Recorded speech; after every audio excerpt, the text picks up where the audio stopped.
Hey folks, the new M1 MacBook Air is undoubtedly a good device, but in a sea of good modern devices, what makes it stand out from the crowd and is it worth your money? In today's video, I'm going to address this question and all the good, the bad, the in-between, and the subjective about this laptop and answer that exact question for you. Now, before getting into the thick of it, I just want to say thank you to those who are subscribed and make an appeal to those who haven't yet to do so, as I will be posting more reviews of this and other devices as I purchase them and talking tech along the way. So I encourage you to join the channel if you haven't already. Now, as many have mentioned, the battery life on this laptop is astoundingly good. I have regularly gotten, to me, what is ridiculous screen on time from this device. Always upwards of 10 hours and at times upwards of 15 and the claimed 18 hours of screen on time that Apple says it can do. It's true, it can, and it's just amazing to me that I can get a full 2 days of usage out of this device without issue. Now, what that means for consumers who care about battery longevity is that the battery should last a lot longer, since you may not have to put it through nearly as many charge cycles as your typical laptop. All this combines to make the battery life and the battery longevity on this device simply astoundingly good. Now, since Apple has switched from Intel's x86 architecture to their own ARM-based architecture on their in-house chips, many people are understandably concerned about app compatibility. I must say Apple has done a fantastic job on this. Their hardware and their software teams alike have made it so that you may not even need to know as a customer of this product that there's an entirely different architecture under the hood. That means that basically any app that would work for any other MacBook of recent will work for this one without issue. The only note I have about compatibility is that you will want to get the native apps as they become available from different developers, because they should better optimize for battery life and performance on this device.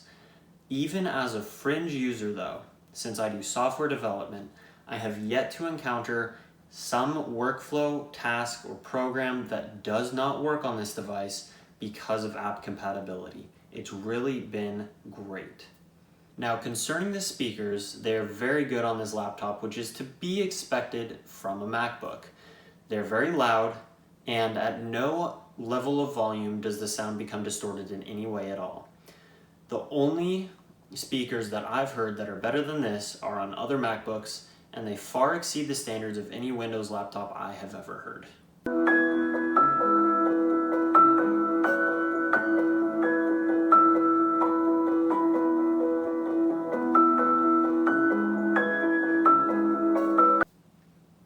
Now, as far as trackpad and keyboard go, the trackpad is fantastic. It's got a great amount of space, even though it's a little bit less than the MacBook Pro. It's still very sizable, very accurate, and a very satisfying feel on click. Now, the one note I have about MacBook trackpads in general is that I think it's unfortunate that you can't double tap lightly to click and hold, which is a feature of Windows trackpads that I quite like. Besides this, the MacBook trackpad wins out every single time. Now, as far as the keyboard is concerned, it's very good, especially considering the small amount of travel that's actually available. It's also no longer the butterfly switches that Apple was offering with its MacBook lineup, which means you're going to get a much longer lasting keyboard that doesn't have odd failures here and there. And this is known to be much more reliable while also still being a good feeling keyboard. As far as performance is concerned, this laptop really hits it out of the park. The MacBook Air used to be defined in terms of performance by how well it could achieve normal daily tasks such as watching videos and very lightweight things like Word document editing and things of that nature. That is no longer the case. This laptop has completely changed the game as far as thin and lights and their expected capabilities.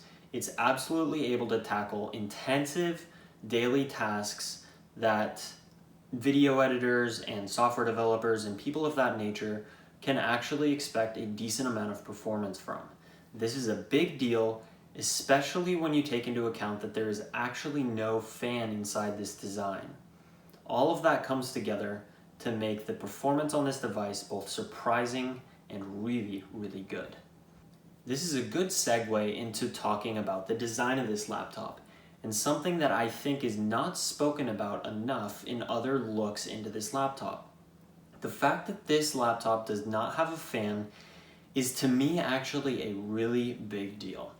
Coming from an XPS 13 where it took very little being done to actually spin up the fans and have them going full blast, it's amazing to never hear anything from the fans, even when doing intensive tasks, and I never feel the laptop get warm either. The design on this laptop is astounding. You'll also come to expect better reliability since there are fewer moving parts inside of the laptop, so there's no dust to collect or anything like that. Also, one last note about the fanless design is that you never have to worry about putting this thing in a bag, in an enclosed space, where you might worry about the battery running out or the device overheating. It turns off, it doesn't run hot ever in any way. You don't have to worry about this. That is something I had to worry about significantly with my XPS 13. Now, the last point I want to make before I stop completely just raving about this laptop is Instant On. It seems like a nice feature, but a little one. But I have found it to be actually super convenient and really game-changing for me as far as what I expect out of a laptop, which has definitely been the case in a number of these other categories as well. The Instant On feature is so great to just lift the lid, it's ready to go, hit the Touch ID, and boom, I'm in. It's great to just have that ability, and it's much faster than anything I've experienced besides my smartphone. It's great to have that carry over from the world of smartphones into the world of laptops and hopefully desktops. Now, to this point, it feels like I have nothing but good things to say about this laptop, and you should just dump your paycheck on it and go out and buy one. However, there are some weak points that I do want to address. One of those weak points is definitely the screen. Now, while it has been updated in recent years with a brighter screen than years prior, as well as a higher resolution and wider bezels, I think in years to come it's going to quickly feel very obsolete as the bezels continue to shrink, and perhaps Apple even rounds the bezels, or even further down the line, perhaps even adding a touchscreen, which will be a big deal as far as the MacBooks and the experience using them. That said, the screen is, I think, one of the first things that's going to feel obsolete on this device. As far as the second thing I think will feel obsolete on this device quite soon, I'm pretty sure that's the webcam.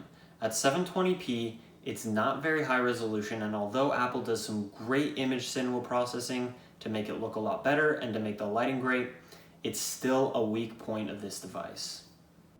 Hey, so here's a look at what the 720p camera looks like on the MacBook Air, and because I'm recording it, it's a look at what the microphone sounds like on the MacBook Air as well.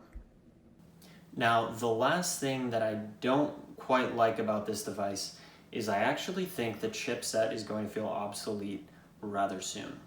As Apple continues to design these Mac chips in-house, they're going to continually add more cores, better performance, and probably keeping the TDP relatively low. Now, I don't think this is a big issue because this thing can handle pretty much whatever you throw at it, but it's something to consider that in years coming, you ought to be prepared for this to actually feel a little underperforming compared to the rest of the Mac lineup. So now that I've covered some of the good and some of the weaker points of this laptop, I also want to get into the subjective and the in-between. So one of the main things that's subjective about this laptop is that it's a Mac. If you are in the Apple ecosystem, it's pretty easy to know that you are probably a good candidate for having a Mac and enjoying the ecosystem and the environment, and all the niceties that come with that integration with iMessage, FaceTime, things like that.